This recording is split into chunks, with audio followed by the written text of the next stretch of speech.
Welcome back everyone to another Girl Power Day Zero build.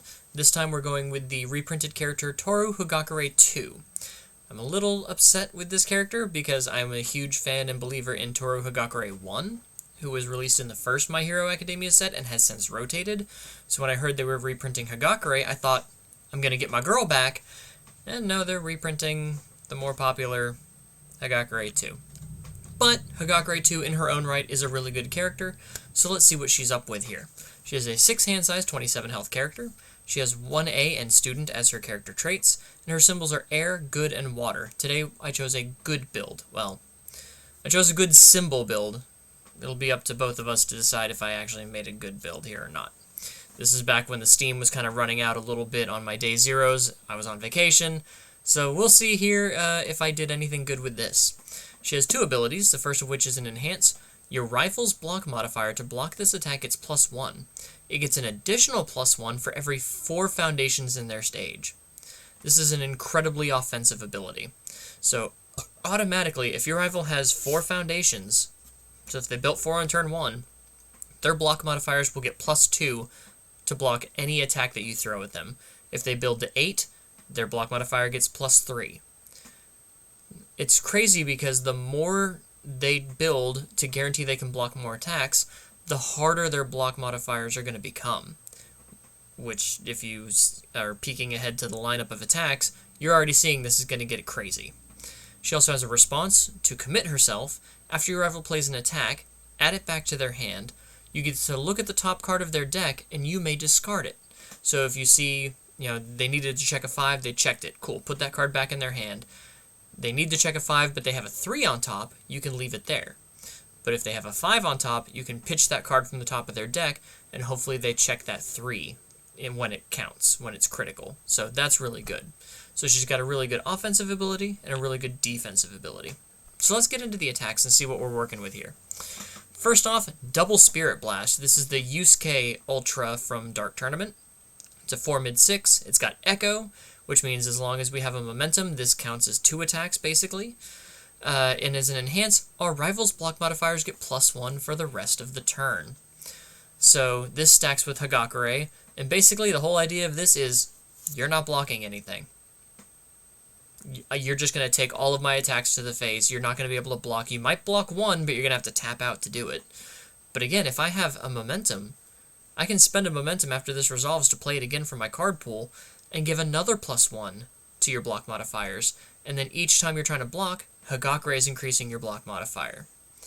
And then lo and behold, we have Bubble Restraint. This is a Bubble Girl attack from Undaunted Raid. It's a 3 low 6. It's a throw, so it'll always deal at least half damage, even if completely blocked.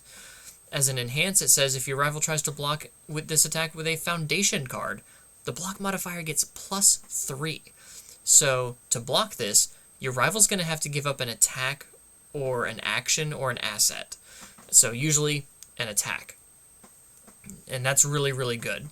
And then as a response, if this attack deals damage, your rival's block modifiers get +1 for the rest of the turn. Again, nothing's going to get blocked. You're just going to deal a bunch of damage with all of these cards and just crush your opponent down. Then we have Invisible Infiltration. This is her ultra rare from Heroes Clash. Toru Hagakure II was originally released in Heroes Clash. It's a 3 low 5. It's got Hagakure Breaker 2. So as long as our character is Toru Hagakure, this is a Breaker 2 block. This is really good. I ran this in Hagakure 1 simply for the Breaker 2 block. As an Enhance, it can get +1 damage for every 4 foundations in our rival's stage, so putting a little bit of damage through. And as an Enhance, we can remove a foundation from either player stage. After this attack resolves, the owner of the removed foundation builds it from their Remove from Game pile face up. This is a great way to reuse cards that you've flipped, or to ready foundations that you've committed. So if you had something that flipped and then you committed it, you can remove it, and it comes back ready and face up to be used again. So that is a really, really strong ability. Or you can remove a rival's best defensive piece if they've got something that can remove your attack, or flip your attack if they've got the new Moneta Foundation, Condescending Explanation. You can just remove it and they cannot flip this attack, so that's really good. Next we have Spirit Gun Final. 5 mid 5, it's got Breaker 1, so really good use there. As an enhance, we can commit 3 foundations. This attack is plus 5 speed, so a 10 speed move when you're messing with your rival's block modifiers. This will never get blocked. And then you can lose 3 health. This attack is plus 5 damage, making this a very effective kill card. A 10 damage move that your rival will never be able to block is stunning. Then we have Final Smash. It's a 5 high 6. If your rival has 8 or more foundations, this attack gets -2 difficulty, becomes a 4 difficulty move. And then as an enhance, we can add a card from our discard pile to the top of our deck. We can guarantee stack a 6 check, or if we have a way to draw, we can stack an attack and then draw that attack. Really, really powerful.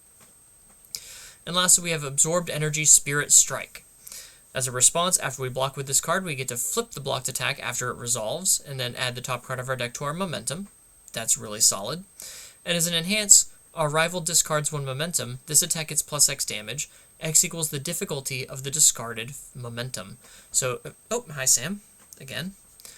He really likes to jump in my lap whenever I'm recording. So, if our rival has hit us, we can force them to discard a momentum. We can force them to discard a momentum and get a bunch of damage onto this card, hopefully 4 or 5 damage. So we're pushing 7 or 8 damage through while they can't block this card because we've boosted their block modifiers to high holy hell. Onto our non-attacks, we have Airy, because, of course, if you can run an Airy on Evil, Good, or Life, you should always have at least 1 Airy in your deck, as long as you can run it. I'm a firm believer in that. It's an incredibly good defensive piece, and it also helps ready cards at the end of your turn, so you go into your rival's turn with more ready assets, or foundations, but resources, I should say. Next, we have our actions. We have Airy Smiles. When we block with it, we can flip a foundation. Our rival has to play a non-attack card as their next form or end their turn. So that's really strong, really wrecking our rival's kill turn. Plus, that adds more progressive difficulties to their turn, which makes our character response that much more lethal to them. And then I added The Future Is Now, a 3 difficulty action as a form, or anytime we could play an attack from our hand, let's say, we can use this effect. Our next attack gets +2 speed, +2 damage, and ignores progressive difficulty. So we can make a double Spirit Blast, ignore progressive difficulty, and become a 6 mid 8. We can use Invisible Infiltration, make it a 5 low 7, and ignore progressive. Final Smash. If our rival has 8 or more foundations, that's a 4 difficulty move that ignores progressive and becomes a 7 high 8. Really, really powerful ability there.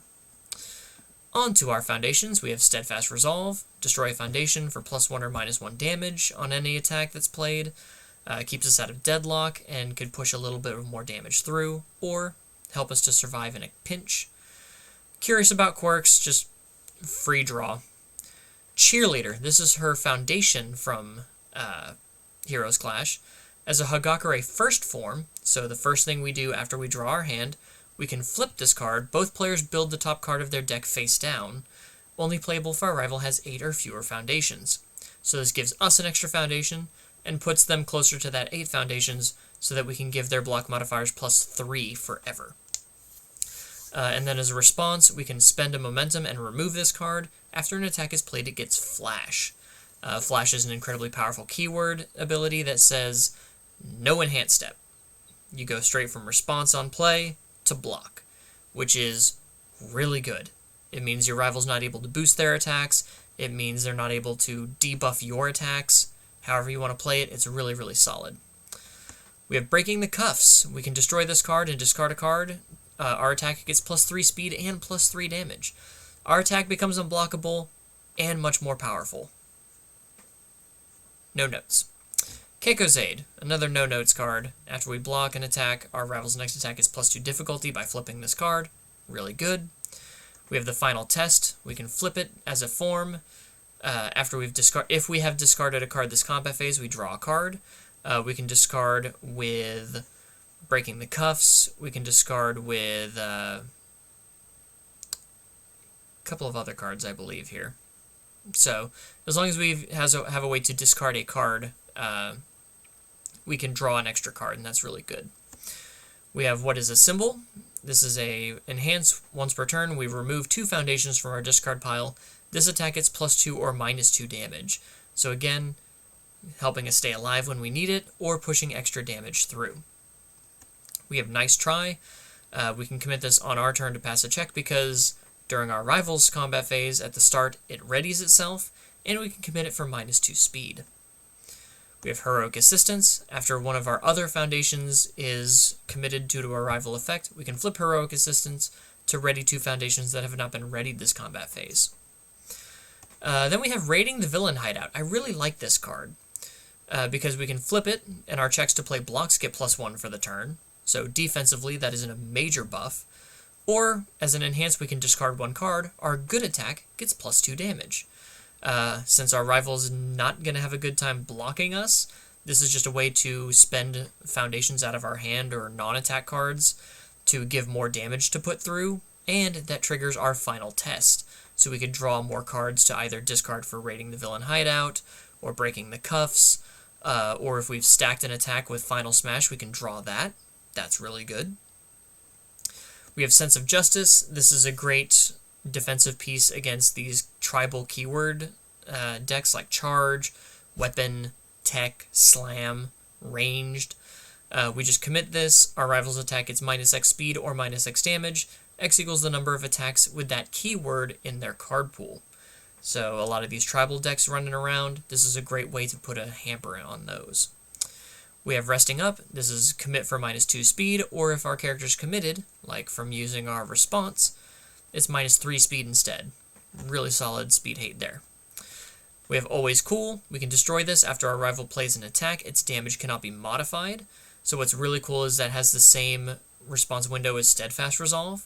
So we can respond with Steadfast, blow up a foundation for -1 damage, and then respond with Always Cool, blow it up. They can't change the damage, so it just stays at that -1 forever. Or we can add it to our card pool, build the top 2 cards of our deck face down. So we just get 2 free foundations for putting this card into our card pool, if need be. And then we have First Impressions. I like this card because, as a first enhance, we can flip it on our first attack.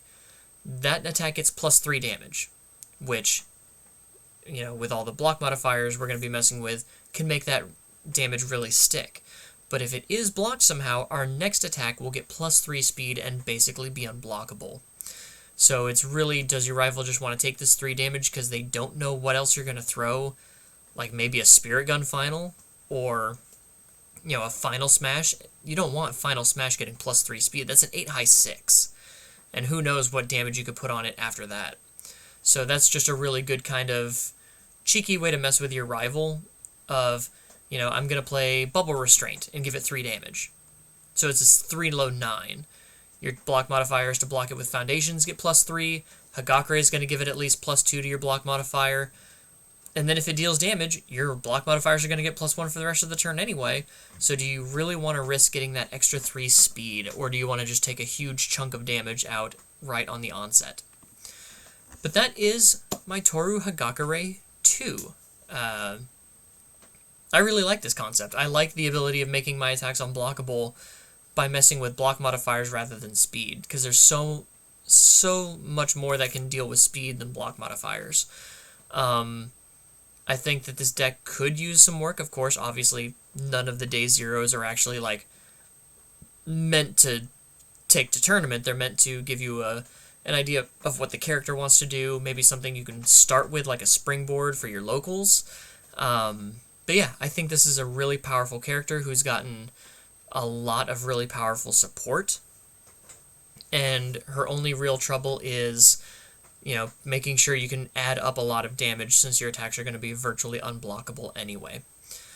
But if you like the deck, please like the video. If you enjoy my content, please subscribe to the channel. I'm actually getting close to 100 subscribers. I can't believe it. I've been doing this only for a few months, and I'm already at almost 100 subscribers, so I'm so very thankful for all the support you guys have been giving me. I've been having a lot of cool conversations in the comments of these videos and on Discord.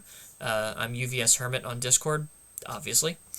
So yeah, feel free to shoot me a message or a comment. I'd love to hear from you guys, and I'll see you in the next one. Take care.